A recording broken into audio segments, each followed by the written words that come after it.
So, hello everyone, and I can see a culprit here who's the person who introduced me to bush care, or bush regeneration as we prefer to call it actually. She's right there in the front row. That was where I came in back in 1995. So, well, I am Kate Eccles, and I'm now the president of Mosman Parks Bushland Association, and we are the proud inheritors of the Bradley sisters' discoveries about bush regeneration and its continuing relevance in our advocacy for the preservation and protection of public land. Bush regenerators are, of course, carers for country, following the legacy of our original carers for country. So I acknowledge and pay my respects to the elders, past, present, and emerging, of the land where we are gathered. And before I start, I would like to acknowledge the work of Mosman Parks Bushland's in-house historian, Anne Cook. Anne's talk to the Mosman Historical Society in 2014 is on our website. It delves back even further than I will in this presentation, because I actually have to delve back to 1964. Well, I wonder how many bush regenerators are actually here, and I wonder if you use the Bradley method, or a version of the Bradley method. Yeah. So, who were the Bradley sisters? Eileen was the elder, born in 1911. Joan was born in 1916. They attended Winona in North Sydney, but when the family struck hard times, Eileen left school before completing. She worked for a dentist and helped at home. Finances picked up, so the younger sister, Joan, was able to complete school. A teacher described her as a bright student whose considerable intellectual skills were ever in use. Joan was able to go to Sydney University, and she obtained a Bachelor of Science in 1938, and then worked as an industrial chemist. After World War II, Eileen and Joan travelled to Britain together and rode bicycles around England, Scotland, and Wales. In the foreword to Bringing Back the Bush, their niece, Elizabeth Alanius, describes having been spellbound as a child by their letters home, in which they gave wonderful accounts of field flowers and animals of the hedges. Elizabeth thinks that it was this visit overseas that stimulated their lifelong interest in plant growth. So on their return home, they settled in Mosman, Iluka Road, Clifton Gardens, actually, and this is where the story of bush regeneration begins. On yesterday's site tour, we showed the street where it all began. Near Ashton Park, Bradley's Head and Chowder Head, Guragal, now part of Sydney Harbour National Park, they were superbly positioned to observe the area's flora and fauna, and they became increasingly concerned for its conservation. One of their observations was a decline in the number of blue wrens, and they believed that that decline could have been due to the use of pesticides. We know that they read Rachel Carson's and that as well. However, it was their walks through the bushland with their dogs that led to their concerns about weeds. This concern led in time to the development of their original insight that bushland can regenerate itself once freed from the competition of weeds.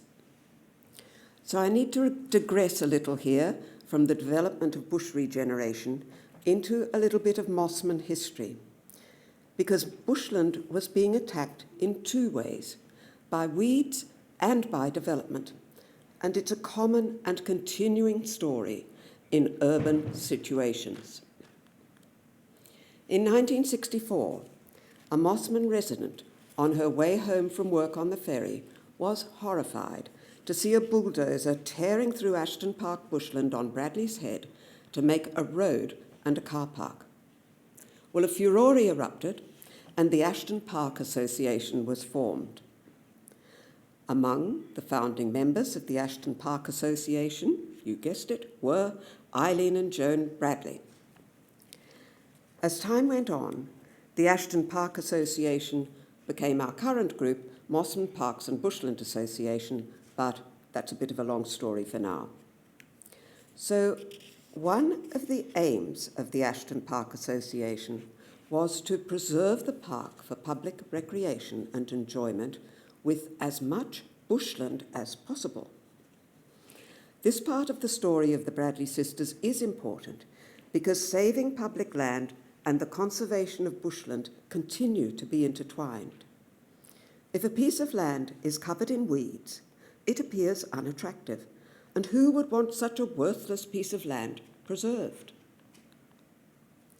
The battle for Kelly's Bush in the 70s in Hunters Hill was just such a situation. Kelly's Bush was a case of degraded land playing into the hands of developers.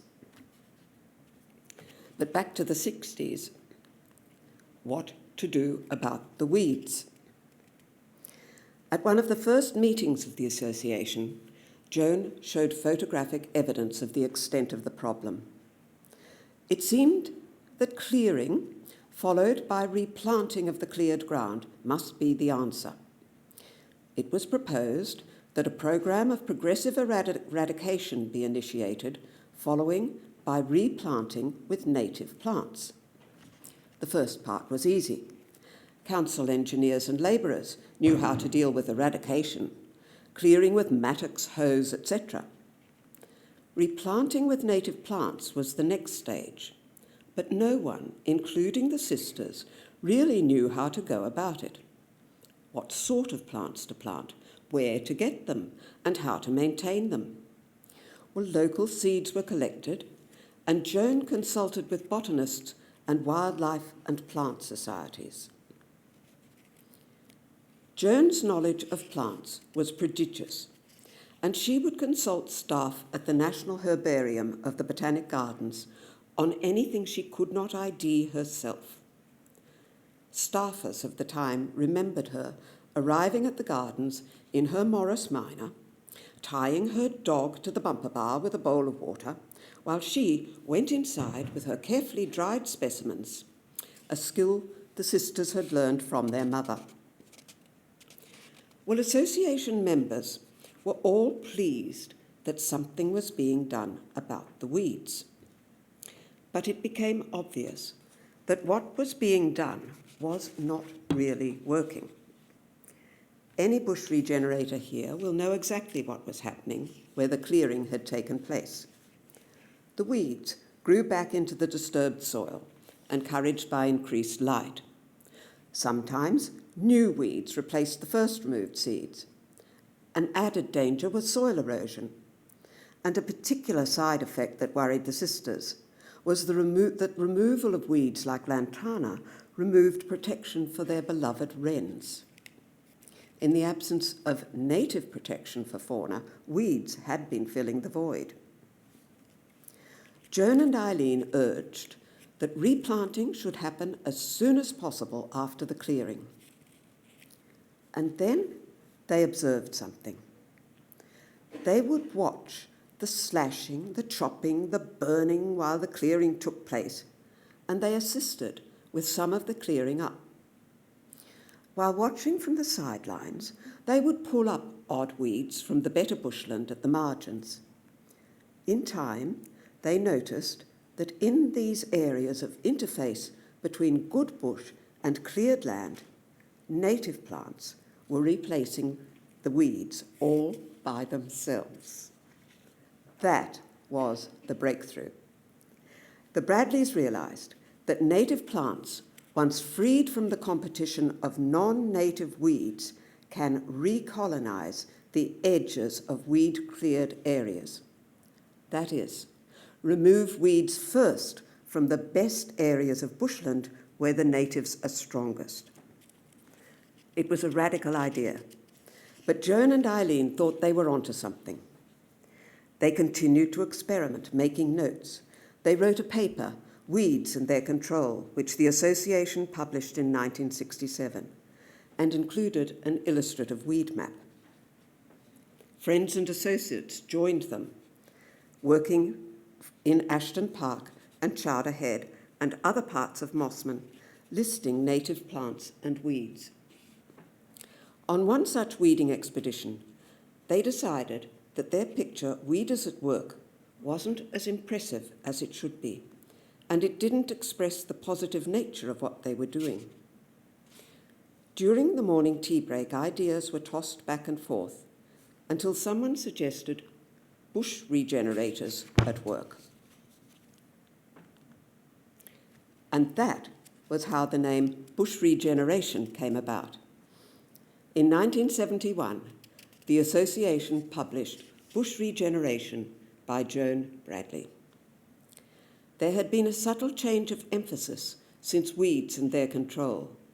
The focus now was on encouragement of natives rather than eradication of weeds. That is, loving the natives rather than hating the weeds. And this led to the development of the three basic principles. Work from good areas of bush to bad, disturb the soil as little as possible so that native seeds in the soil can grow. This was sometimes referred to as the knife and fork method. Allow the bush to regenerate before moving to the next bit of bad bush. That is so important. The idea spread. Kelly's Bush I've mentioned. The story was told by Betty James, one of the battlers for Kelly's Bush, of rising nervously to talk to the first battlers' meeting and seeing the faces of Joan and another association member radiating encouragement from the front row. Joan presented a copy of Bush Regeneration, and the Bradleys' principles were adopted in the restoration of Kelly's Bush. At Gore Creek in Lane Cove and Mowbray Park in Willoughby, bushland was being eyed for use by a golf club and a sports oval. After successful protests by locals, they remained bushland, and the Bradleys' regeneration techniques were used to restore them. In 1975, the National Trust commissioned Joan and a small team to apply their techniques in the Ludovic Blackwood Reserve in Beecroft. The success of the three principles in the different soil and vegetation of the remnant bluegum forest in Blackwood Reserve convinced Joan that they could be applied anywhere. The National Trust still uses these principles. A National Trust blog dated 30th of May 1922 says, "This connection with the land continued into the 70s when former industrial chemist Joan Bradley and her sister Eileen began working with the National Trust, New South Wales, to restore precious bluegum forest in Beecroft, Sydney." The blog goes on, "Their revolutionary approach to bushland management, known as the Bradley method, which is based on minimal disturbance and encouraging native plant growth, is still used by the National Trust today." One of the volunteers in the Blackwood Reserve was Robin Buchanan, who went on to develop a highly regarded TAFE course for bush regenerators. With the principles adopted by the National Trust and establishment of the TAFE course, the principles of bush regeneration had come of age. After Joan's death in 1982, Eileen had died in 1976. The Mosman Parks Bushland Association lobbied to have a bushland area in Mosman dedicated to the memory of the Bradley sisters. It was named the Bradley Bushland Reserve and was dedicated in 1983. Bringing Back the Bush, the Bradley Method of Bush Regeneration by Joan Bradley, edited by 3 of her close associates and published after she died. It remains a useful handbook, and you can order it through our website. The story of bush regeneration continues. In its practice, An understanding of the origin of bush regeneration helps us examine and assess new developments and practices critically. And when advocating for the preservation of public land, Mosman Parks and Bushland members advocate for its restoration and regeneration. A fairly recent example was Waiargin Reserve in Mosman, where residents and Mosman Parks and Bushland waged a 20-year battle, I'm not exaggerating, to prevent a private road being built across bushland. Members of the Mosman Parks and Bushland Association continue to work on that land. And just last week, we received confirmation that we have been awarded a grant for professional help with our bush regeneration at Chowder Head. Eileen Bradley was credited with having left Chowder Head in virtually pristine condition. And we continue, as the picture shows, the same principles today, in a line, weeding, just as the Bradleys did. But finally, I would like to remind you, is that before the Bradleys, there was no method of bush regeneration at all. They were the first. It was their insight that bush could help itself, followed by their further experiments and observations and careful record keeping, that has given us bush regeneration. Thank you.